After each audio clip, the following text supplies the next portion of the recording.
رضا صاحب as usual آپ journalist بات کرتے ہیں جب چڑیاں چگ جائیں کھیت.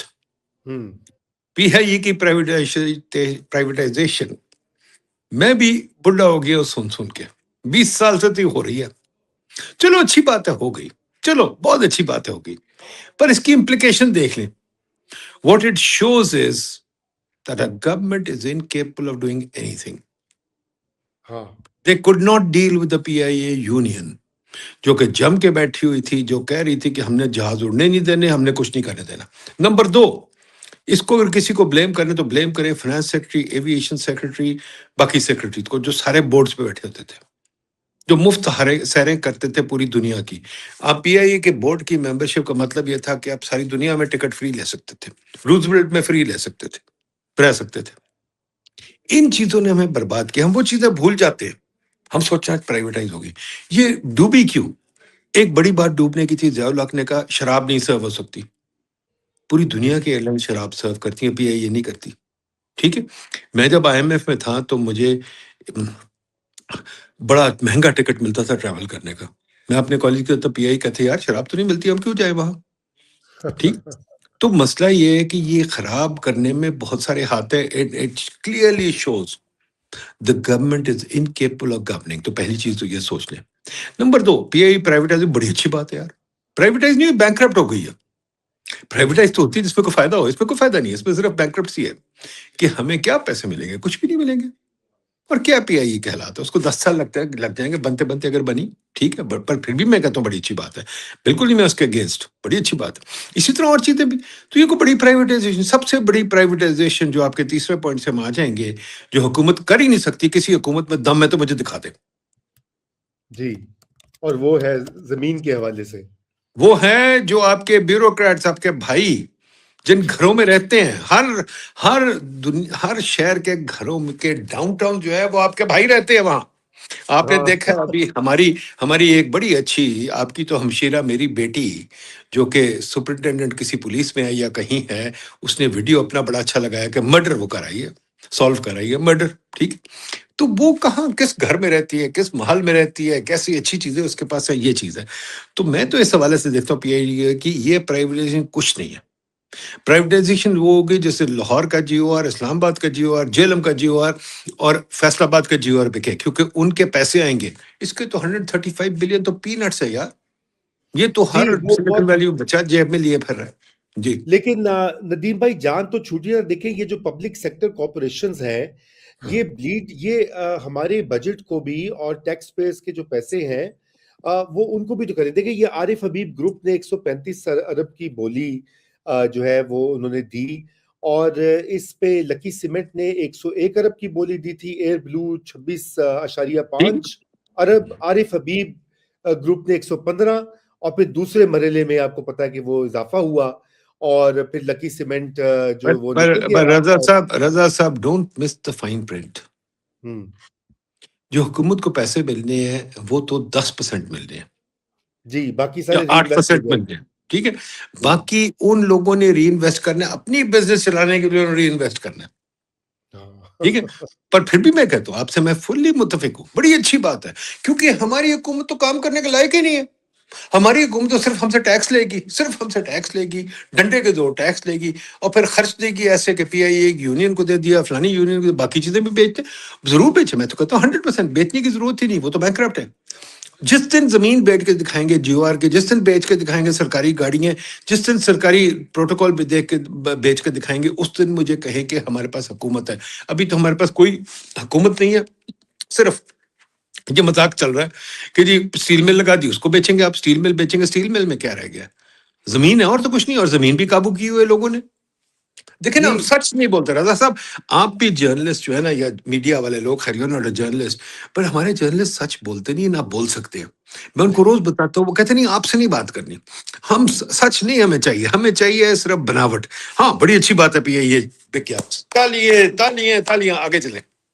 اچھا، لیکن مجھے میں بالکل جیو آرز پہ بھی آتا ہوں. پرکس اینڈ پریولیجز آپ کا تو یہ میرے خیال سے جب سے میں آپ کو جانتا ہوں 20-30 سال ہو گئے ہیں، آپ اس چیز کو ایمفیسائز کر رہے ہیں، کالمز پہ کالمز آپ نے لکھے ہیں. Welcome to that.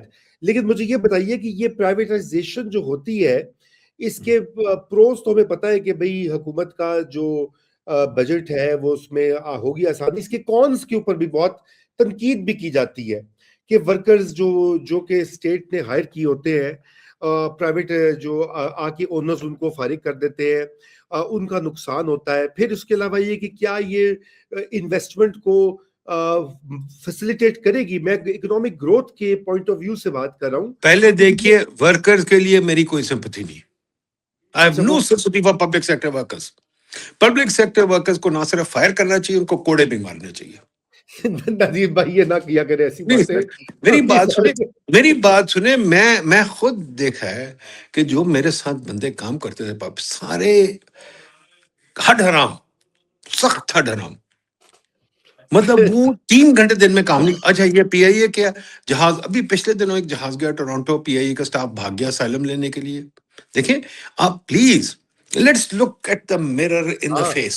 اور کئی جو ہے کئی پائلٹس کئی سٹاف آلریڈی غائب ہو چکے ہیں کینیڈا اور یورپ میں.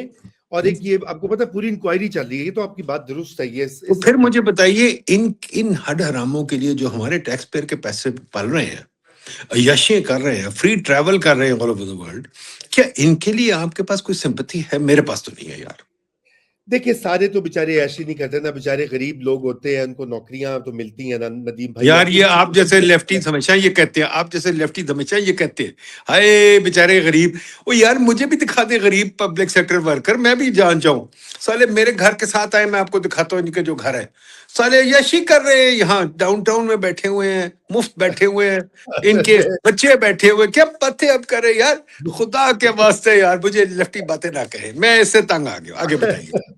اچھا یہ آئی سٹاپ ہے کیونکہ آج آپ بالکل موڈ میں ہیں کہ آپ نے میری کوئی بات سننی نہیں ہے.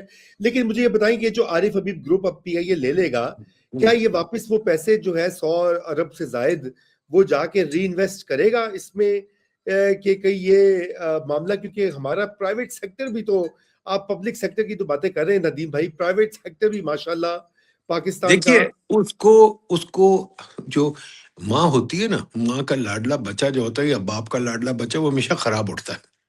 ٹھیک ہے, اگر آپ نے اس لاڈلے بچے کو پالا ہے, جیسے میری پرائیویٹ سیکٹر پہ جو کرٹیک ہے وہ بہت سخت ہے, وہ یہ ہے کہ اچھا خاصا پرائیویٹ سیکٹر چل رہا تھا, اس کو آپ نے سبسڈی دے دے کے بیڑا غرق کیا. پھر جب آپ اس نے سبسڈی دے کے بیڑا غرق کیا, پھر آپ نے اسے کہا بھائی ہم پرائیویٹائز کریں, تجھے ہم سیمنٹ دے دیتے ہیں. جو لوگ ماشاءاللہ ایکسپورٹ کر رہے تھے وہ سیمنٹ میں لگ گئے. پھر ہم نے کہا تو ہٹ جا, تجھے ہم بینک دے دیتے ہیں, بینک بھی دے دیا. پھر جب وہ بھی ہو گیا, پھر ہم نے کہا تمہیں آئی پی پیز بھی دے دیتے ہیں, آئی پی پیز بھی دے دیا. اب اس سارے کام میں ان کو ضرورت کچھ نہیں تھی کرنے کی سوائے تھوڑے سے پیسے ڈال کے چپ کر کے بیٹھ جانا. آئی پی پیز دے دیا, آئی پی پیز دے دیا, اس کے بعد ہم تمہیں گاڑیاں بھی دے دیتے ہیں, گاڑیاں بھی دے دی. اب گاڑیوں کے کام میں بھی کوئی کاروبار نہیں ہے, صرف امپورٹ کرنی ہے, بیچنی ہے. اور مجھے گاڑی لیتے ہوئے, یہاں آپ امریکہ میں رہتے ہیں, آپ مجھے بتائیے آپ کو گاڑی لیتے ہوئے, جب میں امریکہ رہتا تھا میں جاتا تھا گاڑی لینے کے لیے, تو مجھے وہاں جو وہ سیلس مین تھے وہ مجھے خدا کی طرح ٹریٹ کرتے تھے. میرے گندے میلے کپڑے ہوتے تھے. وہ جب میری ایک دفعہ کریڈٹ چیک کر لیتے تھے, مجھے کہتے بھائی گاڑی لے جاؤ, بیوی کو دکھاؤ, سیر کرو, 1 دن کے لیے رکھاؤ, تو تمہیں چاہیے گاڑی, چلو ابھی لے لو, چیک بھی دینے کی ضرورت نہیں, کچھ نہیں, لے کے چل جاتے تھے ہم گاڑی. یہاں میں پورے پیسے دے کے 3 4 6 مہینے ویٹ کرتا ہوں, کیونکہ نوابوں کو ہم نے سبسڈی دی ہوئی ہے. اب ہم نے سیل فون پہ بھی ان کو پروٹیکشن دے دیا, سیل فون بھی دے. اب پھر کہہ رہے ہیں پرائیویٹائز کر کے آپ چیزیں چلائیں.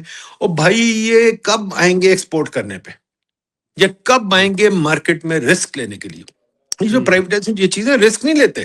جو رسک لینے والے ہیں ایلون مسک, نام سن رہے ہیں ایلون مسک, وہ جو فیس بک والا, کیا نام ہے اس کا, بچہ ہے میرے بیٹے سے بھی چھوٹا ہے, وہ کیا نام ہے, میں زکربرگ, ٹھیک ہے, مارک زکربرگ جی. ٹھیک ہے. اس کے علاوہ آپ دیکھ لیں انویڈیا, وہ کیا ہے آپ کے جتنا سالہ, ٹھیک ہے. وہ سارے رسک لیتے ہیں. روبوٹس بنا رہے ہیں, روبوٹ, میری بات سن, کتنی جرات ہے ان میں, روبوٹ بنا رہے. روبوٹ کیا چیز ہوتی ہے ہمیں پتہ بھی نہیں, ٹھیک ہے. چینی جو گاڑیاں ہیں وہ یہ رسک لینے والا ہوتا ہے. ہمارا یہ پرائیویٹ سیکٹر جو ہے یہ اسٹیٹ پہ پلتا ہے, اور اسٹیٹ ایک بیوقوف باپ کی طرح ان کو اسپوائل کرتا ہے. اگر آپ نے پرائیویٹ سیکٹر بنانا ہے تو مارکیٹ بنائے. مارکیٹ کیا ہوتی ہے رضا صاحب؟ آپ نے سوئمنگ سیکھی تھی بچپن میں کہ نہیں سیکھی تھی؟ جی بالکل سیکھی تھی. میں نے بھی سوئمنگ سیکھی تھی. مجھے نہیں آتی تھی سوئمنگ, بڑی مشکلوں سے آئی, کیونکہ وہ ڈیپ اینڈ پہ جب میں جاتا تھا میں ڈر جاتا تھا. دیکھیں وہ گورا جو ہے بچے کو سکھاتا ہے, ڈیپ اینڈ میں بھیجتا ہے اور کہتا ہے پتر سوئم کر, ਆਹੋ ਇਹ ਗੇਮ ਹੁੰਦੀ ਹੈ, ਇਹ ਗੇਮ ਨਹੀਂ ਹੈ ਕਿ ਪੁੱਤਰ ਆ ਜਾ ਮੇਰੀ ਗੋਦੀ 'ਚ ਬਹਿ, ਮੈਂ ਤੈਨੂੰ ਸਬਸਿਡੀ ਦੇਣਾ, ਮੈਂ ਤੈਨੂੰ ਪ੍ਰੋਟੈਕਸ਼ਨ ਦੇਣਾ, ਮੈਂ ਤੈਨੂੰ ਪ੍ਰਾਈਵੇਟਾਈਜੇਸ਼ਨ ਦੇਣਾ, ਤੂੰ ਕੰਮ ਕਰ।